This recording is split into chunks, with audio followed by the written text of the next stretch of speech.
સામાન્ય રસ્તા માટે એક વ્યક્તિ તમને ફોન કરે છે અને જાણ કરે છે કે અહીંયા રસ્તા તૂટી ગયા છે, અકસ્માત થાય છે, કોઈનું મોત થશે, તો જવાબદાર કોણ? ધારાસભ્ય પાસે જવાબ નથી હોતો. સાહેબ, આવા અનેક ધારાસભ્ય છે, ક્યારેક ફોન ઉપાડી લે ભાગશાળી હોય ત્યારે, બાકી કોઈ ફોન નથી ઉપાડવા તૈયાર થતું. સાહેબ, પોતાના માથે જિમ્મેદારી આવે છે, બોજ આવે છે, એ જનતા તમને કે કરે છે એ માટે કે તમે જનતા માટે કામ ન કર્યું એ માટે તમને જનતા ફોન કરીને કહે છે કે આ કામ કરો ભાઈ. એ બધા કામ કરવા માટે તો તમને ત્યાં ચૂંટાઈને મોકલ્યા છે, તમને એસી વાળી કેબિનોમાં નથી બેસવા મોકલ્યા. હો ભાઈ, મતદાન એ માટે નથી થતું. મતદાન અને મતદારો એ માટે મતદાન કરવા માટે આવે છે કે જનપ્રતિનિધિ તરીકે અમારા કામ કરશે. પરંતુ અહીંયા તો એ ધારાસભ્ય એસી વાળી કેબિનોમાં બેસી જાય છે.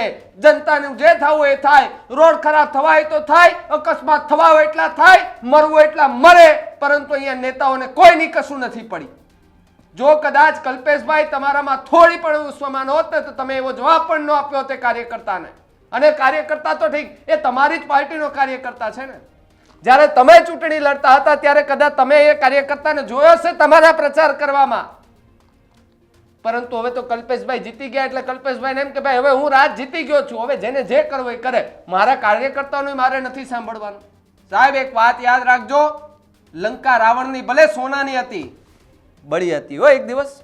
બસ એટલું જ કહેવું છે મારે.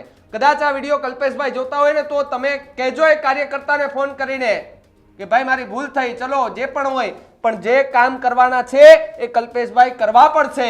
કારણ કે એ માટે થઈને જનપ્રતિનિધિ તમને આ લોકોએ બનાવ્યા છે, ન કે માત્ર એસી વાળી કેબિનોમાં બેસવા માટે.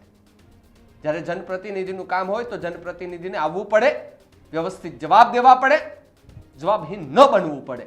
પરંતુ અહીંયા એ ધારાસભ્ય જવાબહીન બની ગયા છે, એમની પાસે નથી જવાબ એક પણ જાતનો.